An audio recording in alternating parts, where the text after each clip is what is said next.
할렐루야. 오늘도 복음을 영화롭게 하라 라는 주제로 우리 함께 말씀을 나눌 텐데, 이 시간에는 복음이란 무엇인가, 저번 주와 마찬가지로 같은 주제로 복음이란 무엇인가 두 번째 시간 갖도록 하겠습니다. 오늘 말씀을 준비하면서 금요 성령 집회에 나오시는 여러분들에게 좀 묻고 싶었습니다. 여러분은 왜 금요 성령 집회에 나오셨습니까? 금요일 오후 주말을 시작하는 이 저녁에 정말 이 황금 같은 시간에 그렇게 자유로운 시간을 포기하고 여러분은 왜 금요 성령 집회에 나오신 것입니까? 그래서 왜 하나님께 예배하고 계신 것입니까? 저는 어릴 적에 주일 오전이면 늘 기다리던 것이 있었습니다. 디즈니 만화입니다. 티몬과 푼바라고 하는 아주 재미있는 그런 만화였는데 저에게 그것이 참 즐거운 일이었어요. 그런데 그 기쁨은 그리 오래 가지 않았습니다. 그 만화를 계속 그냥 넋놓고 보고 있다가는 아버지의 불호령이 떨어지기 때문이죠. 얼른 준비해서 교회 갈 준비해서 이제 차 타고 교회 가야 되는데 아무런 준비도 안 하고 그 만화에 빠져서 보고 있으면 큰일 나는 겁니다, 그날은. 그래서 늘 디즈니 만화를 끝까지 보지 못하고 교회로 출발했습니다. 그러면 늘 이야기는 못했지만 늘 제 마음에 그런 생각이 드는 거예요. 그때는 토요일까지 학교를 갔거든요. 나는 월요일부터 토요일까지 학교를 가는데 왜 주일에도 학교를 가야 되는가? 교회 학교 가야 되잖아요, 그죠? 왜 주일에도 학교를 가야 되는가? 그런 생각을 했던 것 같습니다. 여러분 어떠십니까? 금요일 저녁 황금 이 시간에 정말 TV를 못 보는 것이 한이 되고 억울하십니까? 혹시 이 시간에 예배를 드리는 것이 너무 원통하십니까? 제가 이 시간에 TV 편성표를 보니까 꽤 재밌는 그런 예능 프로그램이 하고 또 아주 핫한 그런 드라마가 이 시간에 하더라고요. 여러분 그것을 못 본다고 해서 아마 억울하신 분은 아무도 없으실 것입니다. 우리는 얼마든지 시간을 선택할 수 있습니다. 얼마든지 자유롭게 시간을 선택할 수 있습니다. 그 자유함으로 우리가 예배를 선택하고 하나님 앞에 영광을 올려드리는 것이죠. 예배하는 것이 기쁘고 오히려 예배를 드리지 못하는 것이 견디기 어려운 일이 되었다는 것은 여러분 그것은 놀라운 일입니다. 우리 안에 뭔가 엄청난 변화가 일어났다는 것이죠. 그 이유가 무엇입니까? 예수님 때문에 나의 삶이 변하고 예수님 때문에 나의 기쁨이 변하고 나의 삶의 목적이 달라지고 우리의 인생이 변하게 되는 거예요. 오늘은 복음이란 무엇인가 두 번째 시간이죠. 기억하시는지 모르겠지만 저번 주에 첫 번째 시간에 잠깐 우리가 복습을 하자면 복음은 기쁜 소식이죠. 이것은 누구나 다 아는 사실입니다. 교회를 다녔다면 누구나 다 아는 소식이죠. 사실이죠. 기쁜 소식. 그런데 세상에서 말하는 복음과 성경에서 말하는 복음이 다르다는 거예요. 여러분 세상에도 복음이 있습니다. 세상이 원하는 복음은 내가 가지고 싶은 것을 가지고 내가 되고 싶은 것이 되고 내가 소유하고 싶은 것을 소유하고 나를 이 땅에서 행복하게 해줄 것을 내가 가지게 되는 것. 그것을 세상은 복음이라고 말해요. 그런데 여러분 막상 그것을 가지고 되고 또 이 땅에서 나를 행복하게 해야 할 것을 소유하게 되면 여러분 정말 그것이 정말 기쁨으로 만족하게 됩니까? 왜냐? 여러분 그것을 소유하기 위해서는 수많은 전쟁과 다툼이 필요해요. 그리고 우리는 그것을 가지기 위해 싸우지만 늘 그것을 승리한다는 보장이 우리에게 없을 뿐더러 그리고 늘 소유하리라는 보장이 없다는 것이죠. 뿐만 아니라 그 전쟁을 하느라 그 소유를 하기 위해서 그것을 소유하기 위해서 그것이 되기 위해서 그 행복을 가지기 위해서 전쟁을 하느라 나도 피를 보고 피해를 본다는 거예요. 그리고 그것을 소유하더라도 그것을 딱 가지고 주위를 둘러보면 또 내가 가진 것보다 더 좋은 것을 가지고 있는 사람들을 보면서 열등감을 가지게 되는 거죠. 나보다 더 좋은 집, 좋은 차, 멋진 외모, 뛰어난 학벌, 그것을 가진 다른 사람들을 보면 또다시 열등감에 빠지게 된다는 거예요. 그래서 때로는 우리는 세상이 말하는 그 복음, 가지고 싶은 것, 되고 싶은 것, 소유하고 싶은 것을 가지지만 그 결과는 열등감, 자괴감, 절망감이 차오르게 된다는 것입니다. 처음 내가 원했던 것을 소유했을 때는 너무 행복하지만 하루가 지나고 이틀이 지나고 일주일이 지나면 그 행복감은 사라지고 또 다른 것, 또 새로운 것, 또 원하는 것을 나에게 채우고 싶어하는 그런 욕망이 생기게 되는 거죠. 그러면 우리는 또다시 나가서 그것을 차지하기 위해 전쟁을 치러야 하고 또 다른 피해를 봐야 되고 또 어떤 사람을 죽여야 하고 또 어떤 사람과 다툼을 해야 되는 그런 아주 복잡한 인생이 된다는 거예요. 그것이 세상이 말하는 복음을 가지는 방법입니다. 결국 그것은 우리에게 참 기쁨을 주지 못해요. 그렇다면 성경적 복음, 예수님이 말하시는 그 진짜 복음은 무엇인가? 첫 번째, 여러분 기억하실지 모르겠지만 일시적이지 않고 영속적이라는 거예요. 영원하다는 거예요.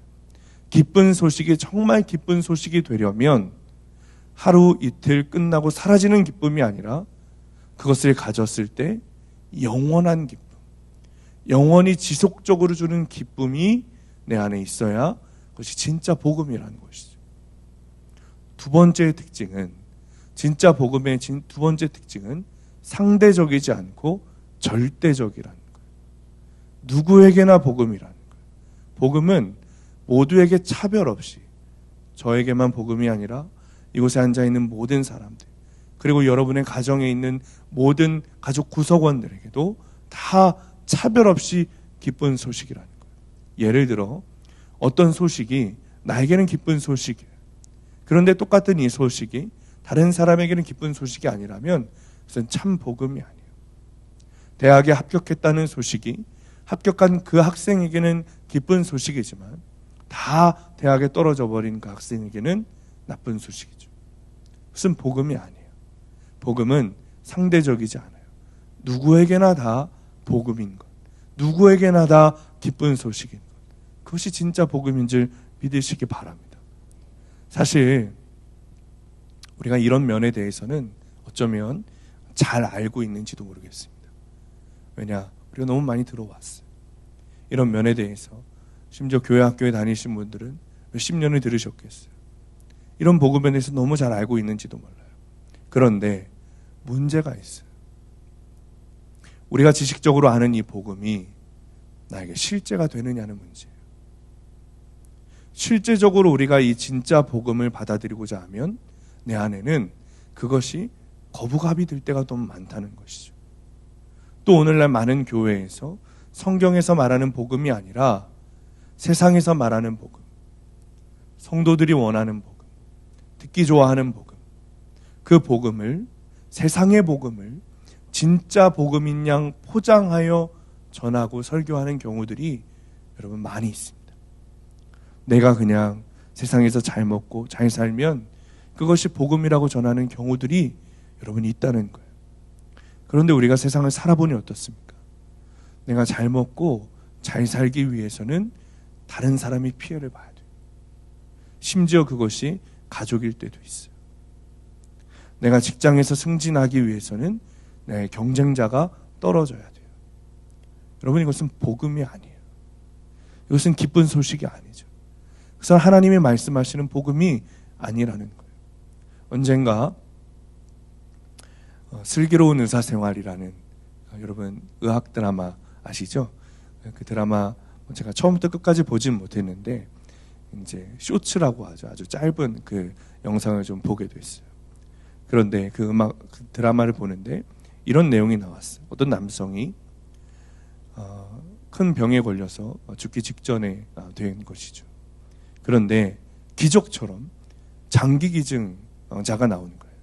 저 장기를 이식을 받고 살아났습니다. 수술을 무사히 끝내고 수술방에서 나오는 그 의사 선생님을 붙잡고 그들의 보호자들이 무릎을 꿇고 울면서 고맙다고 말하는 거예요. 그런데 그때 의사가 하는 말이 이런 말을 합니다. 저에게 고마워하실 필요 없습니다. 이번에 이식받은 장기는 조금 전에 한 고등학생이 교통사고로 돌아가셨기 때문에 갑자기 생긴 장기 기증입니다.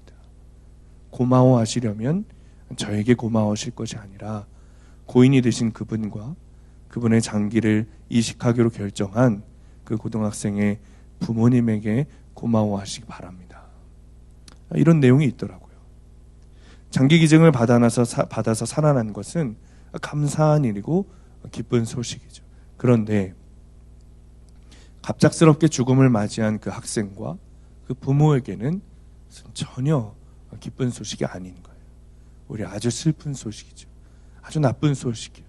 그렇다면 이것은 복음이 아닌 거예요. 우리는 기도해야 합니다.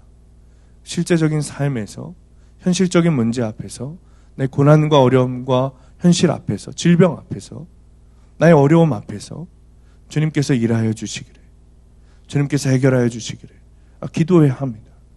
그래서 하지 말라는 것이 아닙니다. 그런데 그것보다 더 중요한 것이 있어요. 진짜 복음, 하나님 말씀하시는 그 진짜 복음을 내 안에 받아들이고 그것이 나에게 실제가 되어야 한다는 거예요. 이 땅에서 원하는 그런 소원, 세상에 말하는 그 복음이 내 안에서 다 이루어지고 다 들어질지라도 하나님께서 말씀하시는 그 복음이 내 안에 실제가 되지 않으면 아무런 소용이 없어요. 그러니 진짜 복음이 무엇이고 진짜 믿음이 무엇인지 우리는 알고 믿어야 돼요. 우리가 듣고 싶고 하는 것만 듣고 보고 싶어 하는 것만 보고 우리가 알고 싶어 하는 것만 아는 것이 아니라 그것으로 예수님을 얻고자 한다면 여러분 절대 얻을 수 없어요.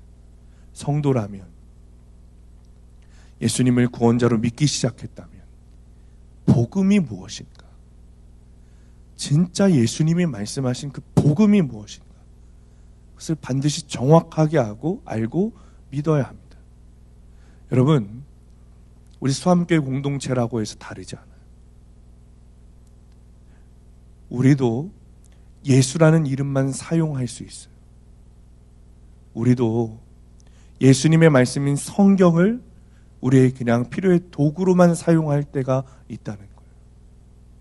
내가 필요하고, 내가 원하고, 내가 갖고 싶고, 내가 사랑하는 말씀만 듣고 보고 느끼고 싶은, 내가 원하지 않고, 내가 보고 싶지 않고, 내가 듣고 싶지 않은 성경은 그냥 걷어치워버리는, 진짜 복음에 대해서는 관심이 없다면 우리가 아무리 열심히 교회 다니고 열심히 예배한다고 해서 여러분 우리의 영혼에 무슨 소용이 있겠어요? 여러분 그런 사람은 예수님과 아무 상관없는 사람이에요. 복음이 우리 안에 실제가 돼야 돼요. 사랑하는 성도님들, 복음은 예수 그리스도 그 자체이십니다. 복음은 예수님이 우리의 그리스도시오, 우리의 주이시오, 우리의 구원자라는 사실입니다. 그 외에 다른 것은 없어요. 그러니 복음이 내 안에 실제가 되지 않는다면 그게 무슨 뜻이겠어요? 예수님이 나와 상관없다는 뜻인 거예요. 진짜 복음이 내 안에 없다면 그것은 예수님이 내 안에 없다는 뜻이에요. 그것은 우리 안에 영혼이 이미 결론이 결정나 있다는 뜻인 거예요.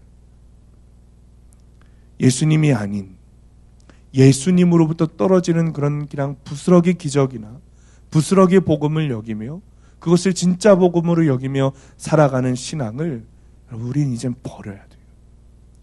오직 예수님으로 만족하고 오직 예수님으로 충분한 그런 신앙이 우리에게 있어야 된다는 거예요. 다시 말하면 우리의 상황이 바뀌지 않고 우리의 환경이 바뀌지 않고 우리의 질병이 고침받지 않고 우리의 어떤 가정의 문제와 관계의 문제와 우리의 어떤 직장의 문제가 해결되지 않아도 예수님으로 충분한 믿음이 우리 안에 있어야 된다는 것입니다. 예수님께서도 오병이어 사건 이후에 어떻게 했습니까? 예수님께 몰려들었던 무리들을 다 해산시키셨어요. 다 내쫓으셨어요. 사람들은 요한복음에 보면 사람들은 오병이어 사건 이후에 예수님을 왕으로 삼으려고 했어요. 거기 표현으로 보면 억지로 예수님을 왕으로 임금으로 삼으려고 했다 말하고 있어요. 그런데 여러분, 예수님은 그것을 기뻐하지 않으셨어요. 오히려 제자들을 바다 건너편으로 배를 태워 보내시고 무리들을 다 쫓아내셨어요. 왜 그렇습니까? 그들이 말하는 복음, 그들이 원했던 복음은 예수 그리스도가 아니라 예수 그리스도를 통해 떨어지는 부스러기 같은 그 기적을 바랬던 거예요. 그것만 먹으려고 했던 거예요. 본질이신 예수님으로 충분하지 않았던 거예요. 그러니 주님이 그들을 다 내쫓으신 거예요. 이건 아니야. 이건 내가 말하는 복음이 아니야. 이건 내가 이 땅에 온 이유가 아니야. 하나님께서 나를 보내신 이유는 너희의 영혼을 구원하시기 위함이지, 너희를 배불리 먹게 하고 입게 하고 잘 살게 하고 좋은 집에 살게 하려는 목적이 아니에요. 주님이 그래서 다 내쫓으신 거예요. 오늘 본문 1절 말씀 우리 함께 읽어보겠습니다. 시작. 예수 그리스도의 종 바울은 사도로 부르심을 받아 하나님의 복음을 위하여 택정함을 입었으니. 아멘. 여러분, 뭐라고 말해요?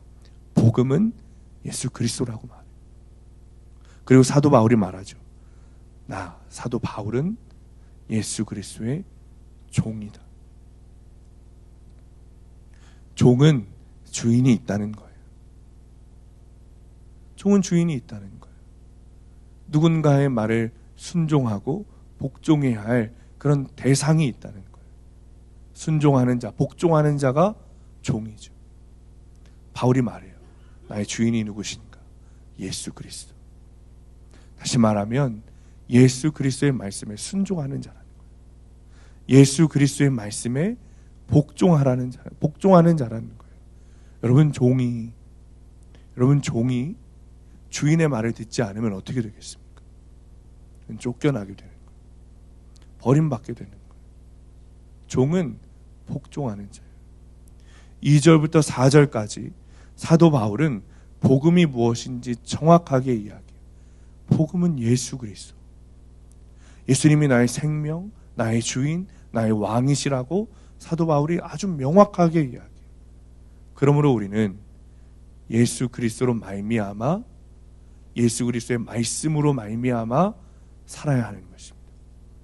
복음이 내 안에 오게 되면 여러분, 내 삶을 변화시키는데 다른 것을 변화시키는 것이 아니라 우리의 삶을, 우리의 어떤 살아가는 삶의 가치, 우리가 무엇을 따라야 하는지, 우리가 무엇을 복종해야 되는지 그 가치를 변화시키는 거예요.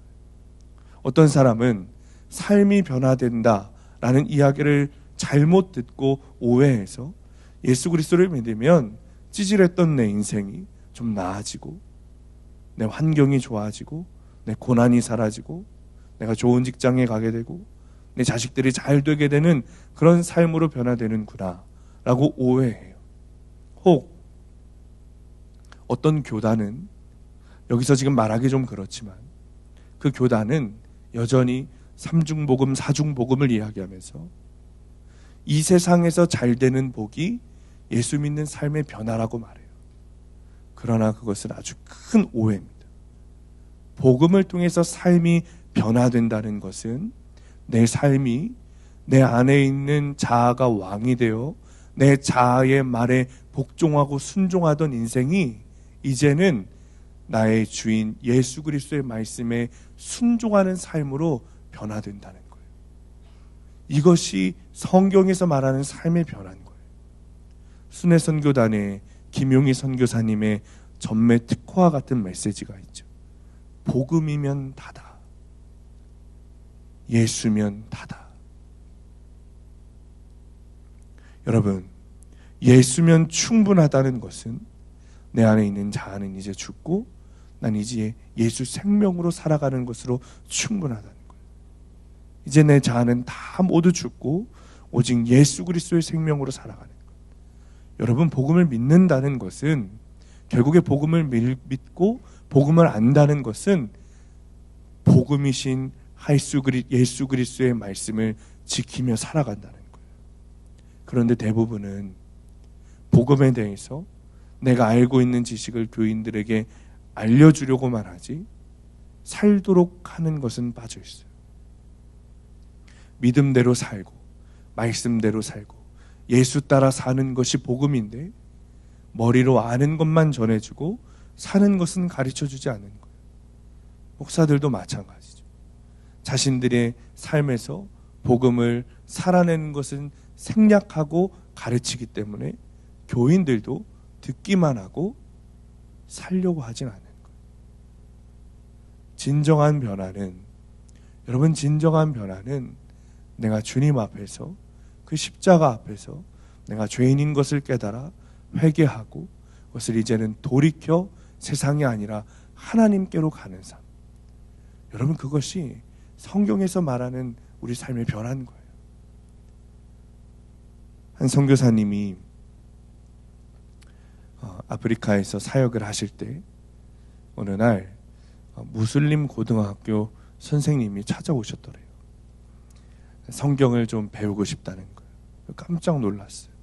무슬림 고등학교 선생님이 성경을 배우고 싶다니.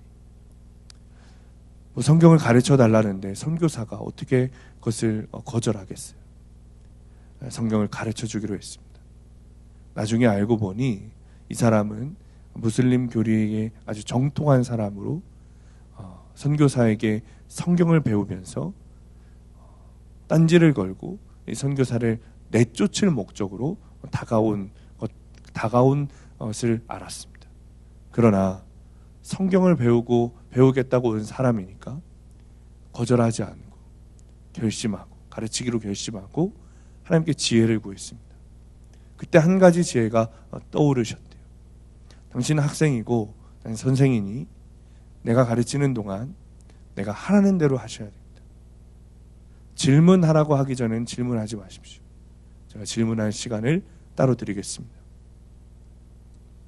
그렇게 해서 성경을 가르치기 시작했는데 첫날부터 그 무슬림 교사의 얼굴이 울그락불그락 하더랍니다.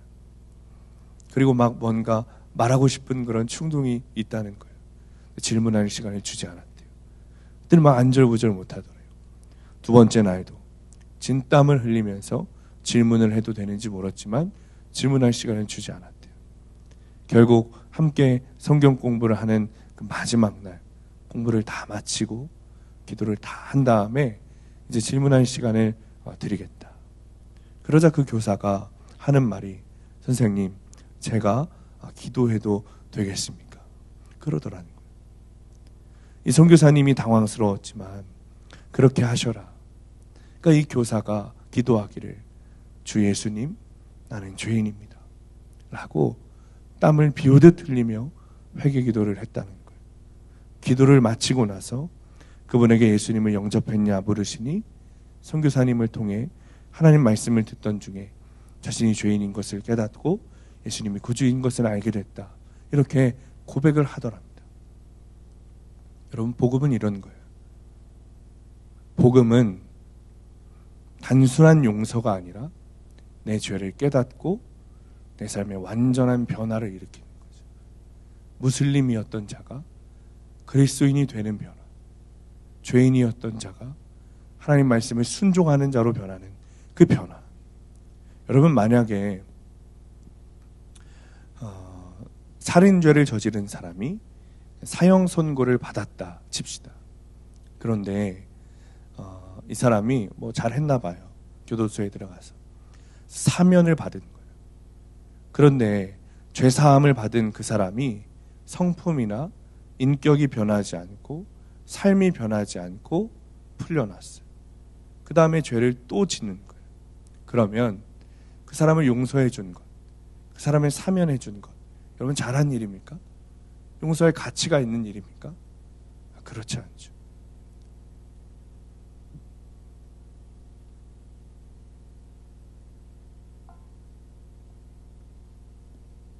이번에 정말 말로 하기 어려운 그런 끔찍한 일이 일어났죠. 대전에서 한 초등학교 교사가 1학년인 아이를 칼로 찔러 죽였습니다. 참, 어떻게 이런 일이 일어날 수 있을까? 우울증에 걸린 이 교사가 여러 가지 자신의 삶을 비관하다가 누군가 한 명을 찔러 죽여야겠다. 결심하고 마지막까지 기다리는 거예요. 그리고 마지막에 나오는 아이를 내가 죽여야겠다 마음을 먹고 이 하늘이라는 아이가 그 교사의 눈에 걸린 거죠. 그리고 이 교사가 수차례 이 아이를 칼로 찌르고 죽였습니다. 그리고 자신도 자신의 몸을 칼로 해하고 자살 기도를 했습니다. 그러나 이 교사는 죽지 않고 살았어요. 그런데 여러분, 기사를 보니까 며칠 전에 이 여자 교사가 용서를 받았던 사건이 있더라고요. 우울증 때문에 치료를 받다가 복직을 했는데 무슨 일인지 모르지만 복직을 한 후에 자기 동료 교사의 목을 조르면서 때리는 일이 있었어요. 며칠 전에. 그러나 무슨 일인지 모르지만 그 일을 학교 측이 묻고 넘어가게 되었어요. 아마도 그냥 제 생각에 추측이지만 이 교사가 우울증으로 힘들어하다가 간신히 복직했으니까 서로 용서하고 품어주고 잘 넘어가자라는 마음으로 그냥 넘긴 것이 아닐까 싶습니다. 그런데 그런 용서를 받은 지 며칠 안 돼서 칼로 아이를 죽이고 자신도 자살 기도를 하는 것이죠. 이 기사를 읽는데 제 마음 가운데 분노가 일어나고 화가 올라오기도 하지만 또 한편으로는 이 사람이 복음을 만났다면 어땠을까? 이 사람이 구속사의 말씀을 듣고 자신의 삶을 말씀으로 해석하고 치유받았다면 어땠을까? 그런 마음이 드는 거예요. 세상의 용서가 아니라, 그의 삶을 변화시키지 못하는 세상의 용서가 아니라 하나님이 주시는 그 십자가의 용서를 받았다면 어땠을까? 그의 삶이 달라지지 않았을까? 그의 삶이 변화되지 않았을까? 그런 마음이, 제 안에 그런 애통한 마음이 막 드는 거예요. 여러분, 복음이 주는 용서, 십자가의 용서는 세상이 주는 용서와 다릅니다. 우리가 복음을 알고 십자가의 용서를 받았다는 것은 이제는 내가 예전에 살던 그 모습대로 사는 것이 아니라 이제는 우리의 모든 것, 우리의 성품, 우리의 성질, 우리의 인격, 모든 것이 변하고 이제는 그 죄를 짓지 않기로 확 돌아서서 하나님께 걷는 삶, 하나님을 향하여 걷는 삶, 그 변화된 삶이 십자가의 용서를 받은 사람의 삶인 거예요. 실제로 많은 성도들이 복음에 대해서 그냥 회개하고 용서함 받은 것으로 끝이라고 생각해요. 그냥 죄사함 받은 것으로 끝이라고 생각한다는 거예요. 주님께 회개하고 용서받으면 그냥 그것이 끝이라고 생각해요. 그러나 복음은 죄사함으로 끝나는 것이 아니에요. 예수 생명으로 살게 되는 것이 복음인 거예요. 회개는 주님께 눈물로 기도하고 부르짖어 기도하고 내가 잘못한 것을 주님 앞에 토해내는 것이 뿐만 아니라 그 회개한 죄를 돌이켜 다시는 짓지 않는 거예요. 그것이 회개인 거예요. 그것이 용서를 받은 사람의 삶의 변화인 거예요.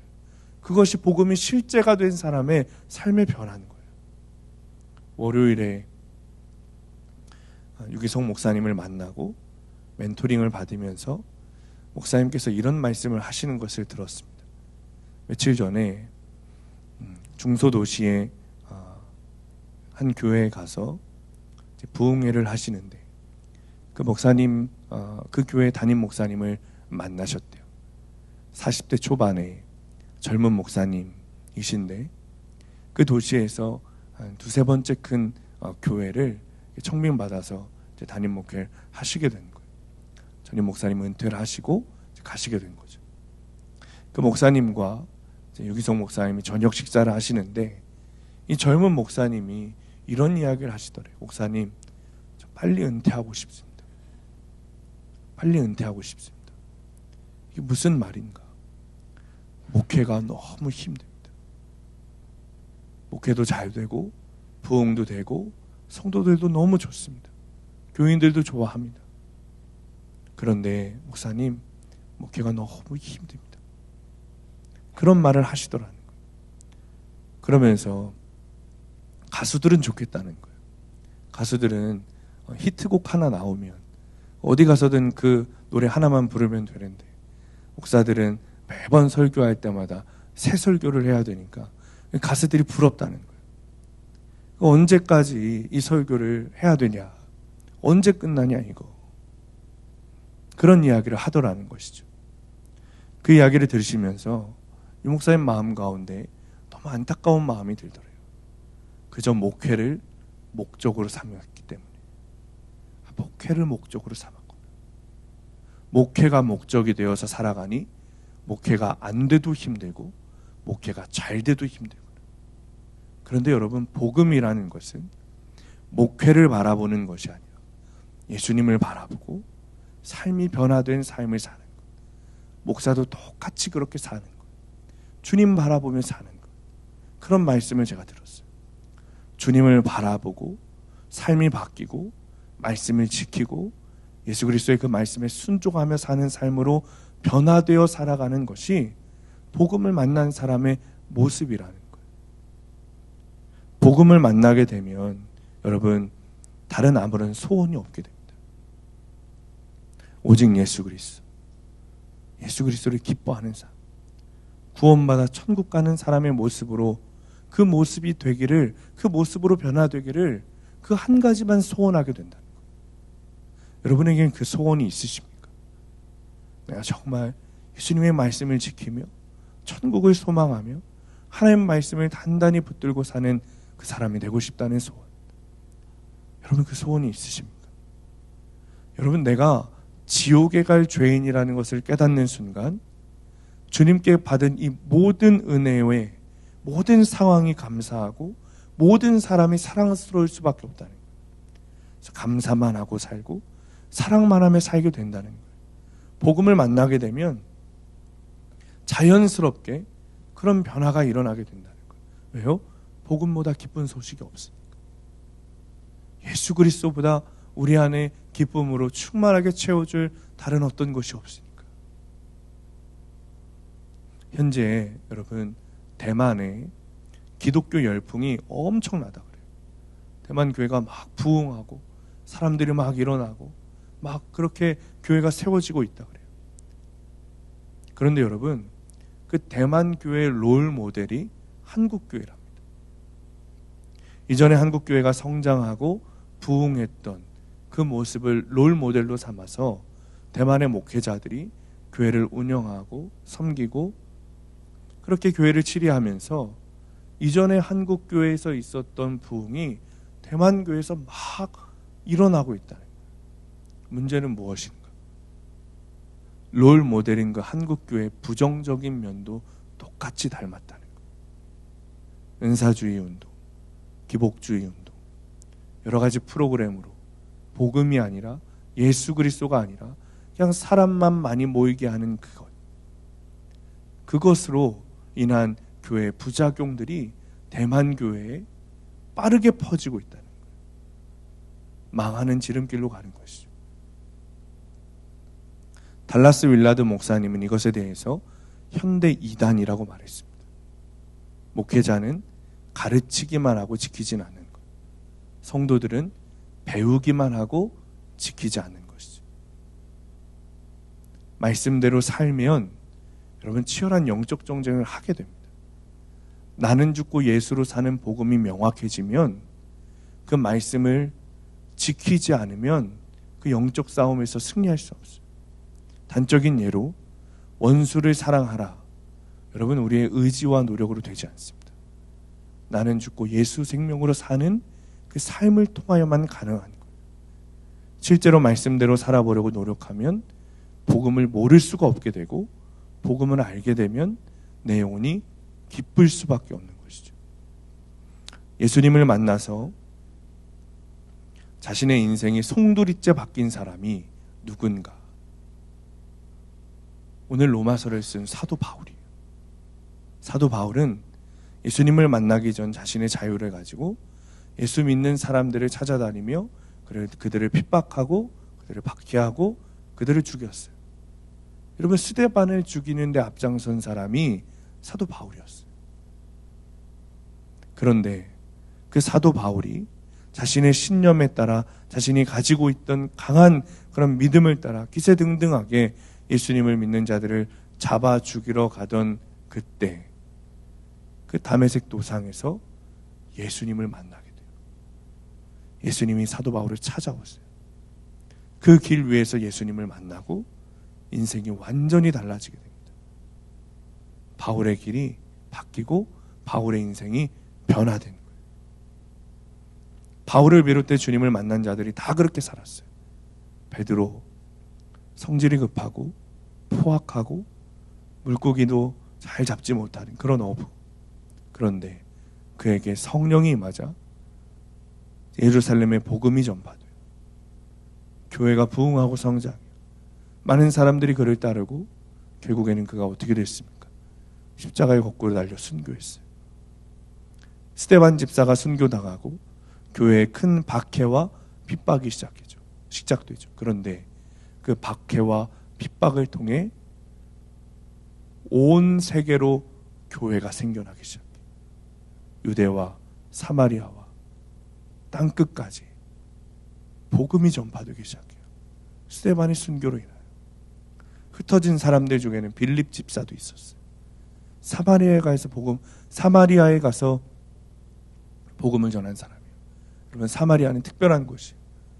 아무도 관심을 갖지 않던 저주의 땅. 그런데 곳에 가서 복음을 전하기 시작해요. 예수님을 만나면 땅끝까지 복음을 전하게 되는 거예요. 성령의 인도에 따라 삶이 변해 죽음을 두려워하지 않고 복음을 전하게 돼요. 각자의 모습은 다르고 그들이 말하는 바울, 베드로, 빌립, 스데반, 그들이 복음을 전한 지역은 다 다르지만 한결같이 복음의 증인으로 복음에 동참하는 자로 그들의 삶이 변화되는 거예요. 복음이 정말 기쁜 소식이라면 여러분, 복음이 부끄럽지 않게 됩니다. 복음이 정말 여러분에게 기쁜 소식이라면 여러분은 복음을 자랑하게 될 거예요. 복음을 부끄러워하지 않고 숨기지 않고 내가 그리스도인이라는 것을 드러내지 않는 것이 아니라 자랑스러워하며 예수님을 전하고 복음을 전하게 될 거예요. 여러분, 저는 복음을 부끄러워했던 사람이에요. 복음에 대해서 모태신앙으로 너무나도 많이 들어왔지만 제대로 알지 못했고 제대로 믿지 못했어요. 왜요? 복음이 나에게 기쁜 소식이 아니었기 때문에. 복음이 나에게 실제가 되지 않았기 때문에. 나 스스로가 말씀을 듣는 것을 지겨워했고 설교 시간이면 늘 졸았습니다.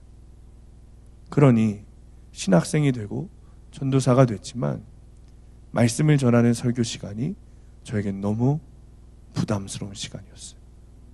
안 들을 텐데, 싫어할 텐데, 다 졸 텐데, 나 스스로 나에게만 비춰보며 그렇게 판단했던 거예요. 복음을 부끄러워했던 것이죠. 한마디로 복음의 교리는 알았지만 진정한 복음은 몰랐던 거예요. 그러나 사도 바울이 말해요. 복음이 실제가 되면 복음을 부끄러워하지 않게 된다. 여러분, 이건 놀라운 고백이에요. 당시 로마 제국 당시 여러분, 최고의 권력을 가진 황제, 그는 신으로 추앙받았어요. 그에 비하면 십자가에서 비참하게 죽은 예수, 그 예수의 복음은 아주 초라했어요. 로마 교회는 수많은 핍박을 당했어요. 그래서 지하 무덤에서 살았어요. 복음은 조롱받았어요. 복음은 손가락질 당했어요. 어리석은 자나 믿는 것으로 여겨졌어요. 그런데 그런 복음을 로마 교인들이 부끄러워하지 않았어요. 사도 바울이 부끄러워하지 않았어요. 로마서 1장 6절 말씀 우리 함께 읽습니다. 시작. 내가 복음을 부끄러워하지 아니하노니 이 복음은 모든 믿는 자에게 구원을 주시는 하나님의 능력이 됨이라. 먼저는 유대인에게요 그리고 헬라인에게로다. 아멘. 여러분, 한 가지 여러분에게 권면하고 싶은 것이 있다면 복음에 동참해 보십시오. 복음을 부끄러워하지 말고 복음을 자랑해 보십시오.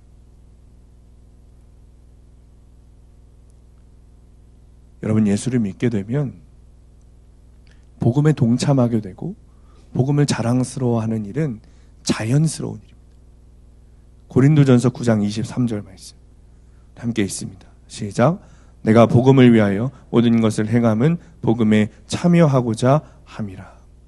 새번역 성경으로 보면 바울이 말하죠. 나는 복음을 위하여 이 모든 일을 하고 있습니다.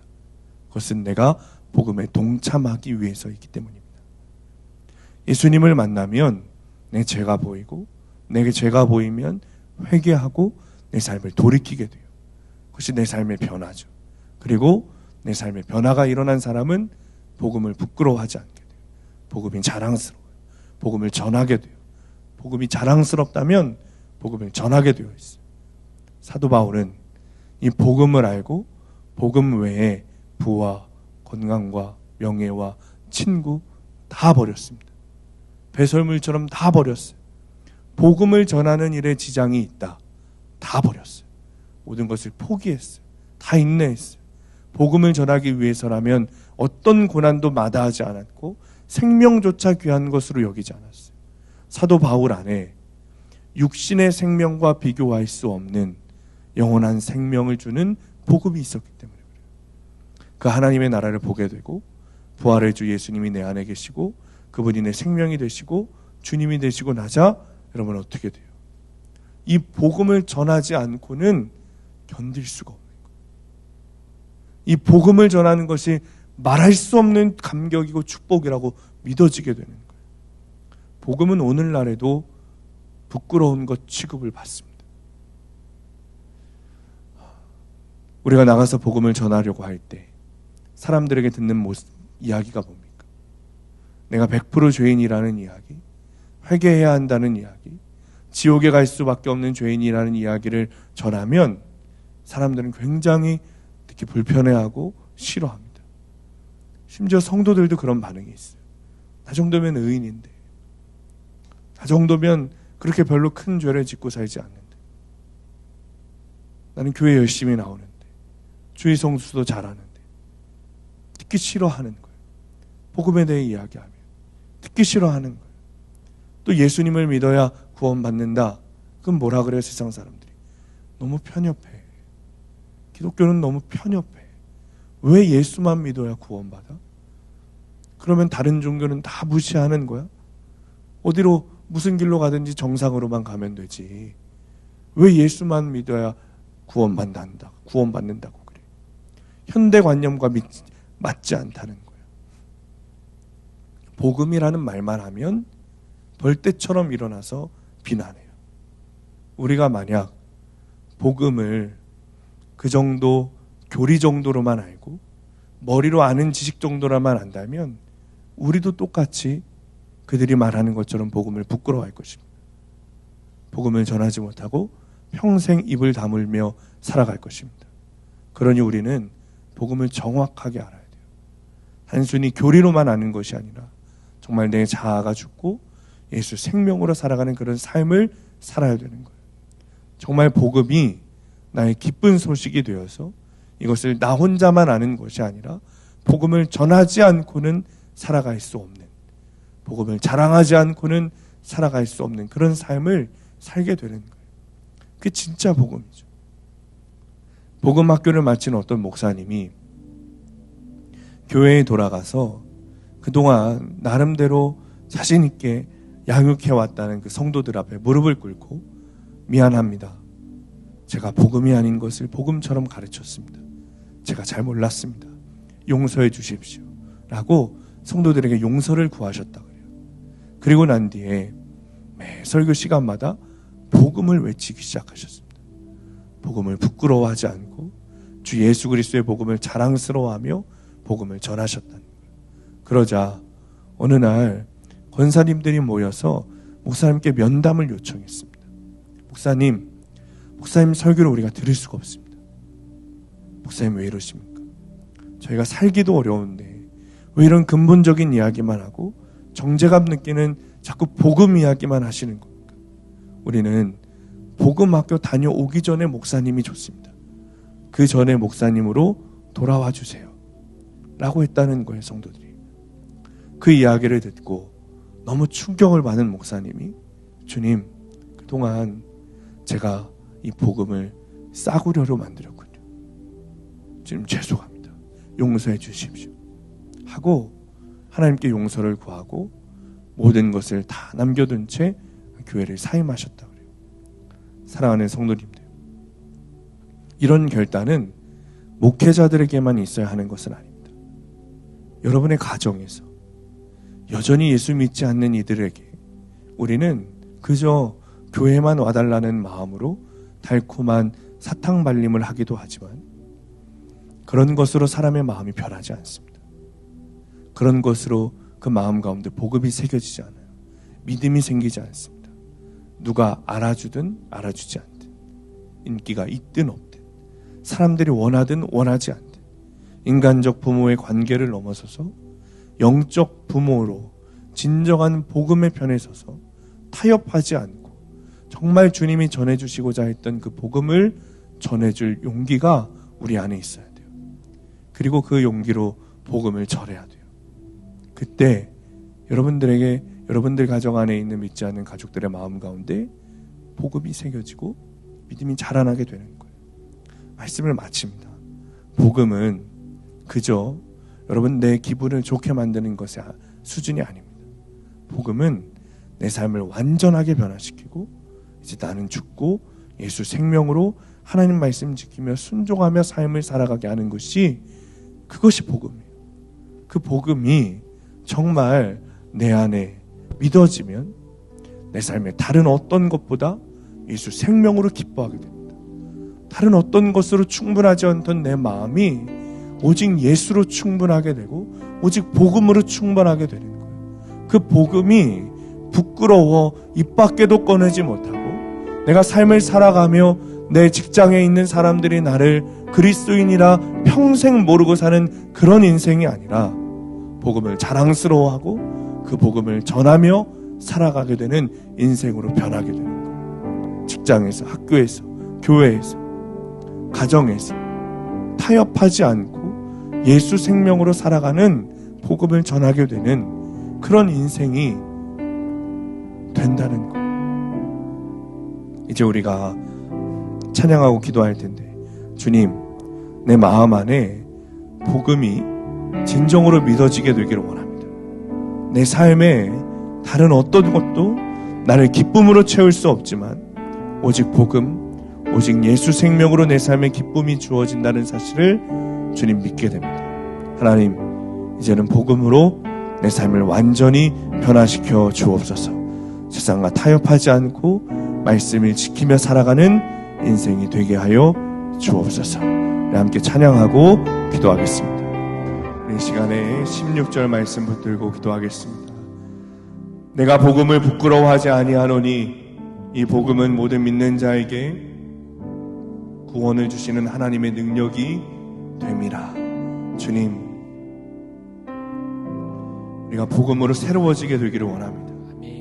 이제 내 자아가 죽고 예수 생명으로 살아가게 되기를 원합니다. 여전히 주님이 우리의 전부가 되지 못하시고 주님이 나의 왕 되지 못하시는 나의 믿음 없음을 하나님 용서하여 주옵소서. 주님, 복음이면 충분한 삶, 예수면 충분한 삶이 되기를 원합니다. 하나님께서 주신 복음이 우리의 전부가 되기를 원합니다. 절대적이고 완전하시고 영원하신 복음이 내 삶에 깊숙이 뿌리 박히게 하시고 오직 그 복음으로 살아가게 하여 주옵소서. 하나님, 내 마음 가운데 있던 복음을 부끄러워했던 이 마음, 하나님 복음을 자랑스러워하지 않았던 이 마음, 복음을 여전히 내 입 밖으로 꺼내지 못했던 나의 믿음 없음을 회개하오니 아버지, 이제는 내 삶이 변화되어 오직 예수 그리스도로 충분한 삶이 되게 하여 주옵소서. 오직 복음으로 충분한 삶이 되게 하여 주옵소서. 아버지, 이제는 세상이 말하는 그런 세속적인 복음이 아니라, 아버지, 이제는 기복주의적인 복음이 아니라 하나님의 한 번이면 충분하시고 이제 나의 구원을 위해 죽으신 그 십자가 복음으로 말미암아 살아가는 인생이 되게 하여 주옵소서. 아버지, 이 시간 우리의 모든 심령을 주님 앞에 드리오니 우리의 삶을 변화시켜 주옵소서. 우리의 영혼을 우리를 변화시켜 주옵소서. 우리의 가정을 변화시켜 주옵소서. 시간에 주님 앞에 모든 소망을 드리며 주님의 이름을 주와 동성으로 기도하겠습니다. 주여, 주여.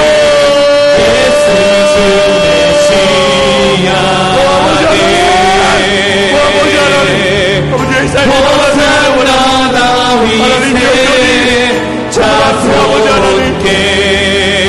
전심을 들이지 못하는 하나님의 삶을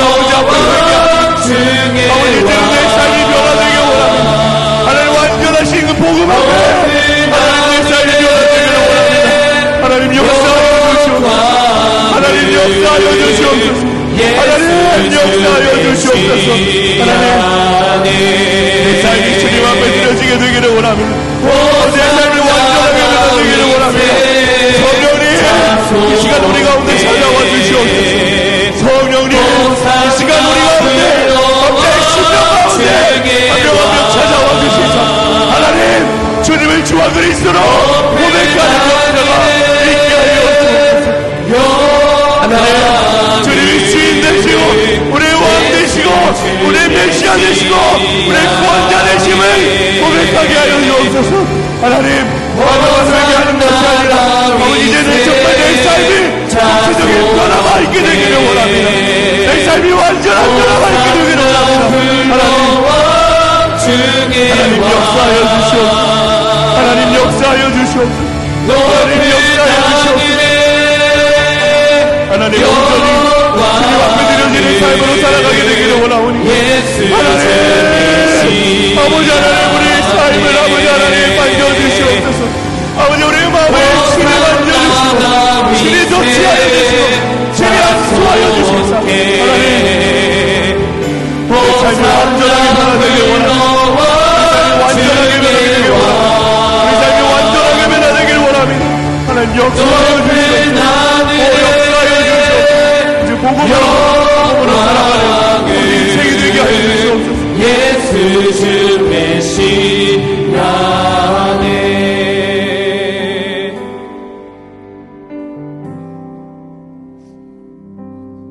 이 시간에 치유의 은혜를 누리기 원하시는 분들은 일어나서 기도하시기 바랍니다. 치유는 주님 앞에 모든 문제를 가지고 나올 때 시작이 됩니다. 주님 앞에 여러분들이 가지고 있는 모든 문제, 모든 질병들 다 가지고 나오셔서 믿음으로 기도하시기 바랍니다. 질병이 있는 곳에 손을 대시고 마음에 상처가 있는 분들은 가슴에 손을 대시고 주님 앞에 기도하시기 바랍니다. 고린도후서 5장 17절 말씀입니다. 그런즉 누구든지 그리스도 안에 있으면 새로운 피조물이라. 이전 것은 지나갔으니 보라 새 것이 되었도다. 주님, 내 안에 있는 자아가 이제는 죽고 예수 생명으로 살아가기를 원합니다. 이전 것은 지나가고 새로운 피조물로 살아가게 되기를 원합니다.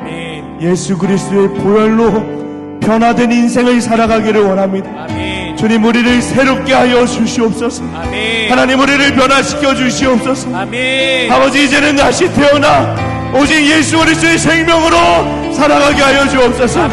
주님 우리 주님께서 우리를 창조하셨으니 하나님이 창조하신 그 원형대로 하나님 우리가 변화되어 아버지 다시 하나님 앞에 나아가는 역사가 있게 하여 주시옵소서. 주님 우리 사함께를 주님 손에 올려드립니다. 주님 우리 교회를 변화시켜 주시기를 원하며 우리 교회를 회복시켜 주시기를 원합니다. 다시 한번 본질로 돌아가 주님 앞에 정결하게 사용되게 하여 주시옵소서. 본질이신 주님 앞에 오직 복음으로 충분한 교회와 성도들이 되게 하여 주옵소서. 주님 이 시간에 새롭게 거듭난 피조물이 되기를 원하는 이들이 육체의 질병의 문제, 마음의 질병의 문제를 듣고 주님 앞에 나아옵니다. 주님 이 시간 예수 그리스도의 보혈을 의지하며 기도하오니 우리 안에 있는 모든 죄의 문제, 모든 질병의 문제를 고쳐 주옵소서.